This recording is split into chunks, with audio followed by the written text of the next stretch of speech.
ராமநாதபுரம் அருகே இடப்பிரச்சினை தொடர்பாக வட்டாட்சியரின் வாகனத்தை முற்றுகையிட்டு பொதுமக்கள் போராட்டத்தில் ஈடுபட்டு வருகின்றனர். அண்மை தகவலாக பார்த்து வருகிறோம். ராமநாதபுரம் இந்திரா நகர் பகுதியில் தனிநபர் ஆக்கிரமிப்பு இடத்தை அகற்றி நாடக மேடை அமைக்க வழிவகை செய்ய கோரி இந்த போராட்டமானது நடைபெற்றது. அண்மை தகவலாக பார்த்து வருகிறோம். ராமநாதபுரம் அருகே இடப்பிரச்சினை தொடர்பாக வட்டாட்சியரின் வாகனத்தை முற்றுகையிட்டு பொதுமக்கள் போராட்டத்தில் ஈடுபட்டு வருகின்றனர். ராமநாதபுரம் இந்திரா நகர் பகுதியில் தனி நபர் ஆக்கிரமிப்பு இடத்தை அகற்றி நாடக மேடை அமைக்க வழிவகை செய்ய கோரி இந்த போராட்டமானது நடைபெற்றது. அண்மை தகவலாக பார்த்து வருகிறோம். இது தொடர்பான கூடுதல் விவரங்களோடு எமது செய்தியாளர் ரகு இணைப்பில் இருக்கிறார். வணக்கம் ரகு. வட்டாட்சியர் வாகனத்தை முற்றுகையிட்டு அந்த பகுதி மக்கள் போராட்டத்தில் ஈடுபட்டு வருகின்றனர். போராட்டத்திற்கான காரணம் என்ன? அவர்கள் முன்வைக்கக்கூடிய கோரிக்கைகள் என்னவாக இருக்கின்றன? விவரங்கள். கண்டிப்பாக வினோத், ராமநாதபுரம் அருகே இடப்பிரச்சனை தொடர்பாக அதிகாரிகளுக்கும் பொதுமக்களுக்கும் இடையே வாக்குவாதம் ஏற்பட்டுள்ளது.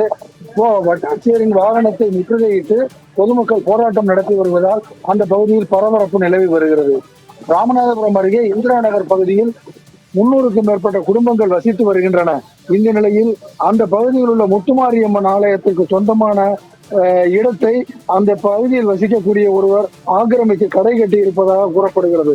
தற்போது அந்த கோயில் இடத்தில் நாடக மேடை கலையரங்கம் அமைப்பதற்காக பணிகள் துவங்கியுள்ள நிலையில் அந்த இடத்தில் கட்டக்கூடாது என ஆக்கிரமிப்பாளர் தகராறில் ஈடுபட்டதாகவும் இதனால் ஆக்கிரமிப்பாளருக்கும் கிராம மக்களுக்கும் இடையே பிரச்சனை ஏற்பட்டதை தொடர்ந்து அந்த இடத்திற்கு வட்டாட்சியர் மற்றும் காவல் கேணிக்கரை காவல் நிலைய போலீசார் குவிந்துள்ளனர். அந்த பகுதியில் உள்ள 500க்கும் மேற்பட்ட பொதுமக்கள் அதிகாரிகளுடன் வாக்குவாதத்தில் ஈடுபட்டு வருகின்றனர். ஒரு கட்டத்தில் வட்டாட்சியரின் வாகனத்தை மறித்து முற்றுகையிட்டு போராட்டம் நடத்தியதால் அந்த பகுதியில் பெரும் பரபரப்பு நிலவி வருகிறது. தற்போது ஏராளமான போலீசார் குவிக்கப்பட்டு அவர்களுடன் பேச்சுவார்த்தையில் ஈடுபட்டு வருகின்றனர்.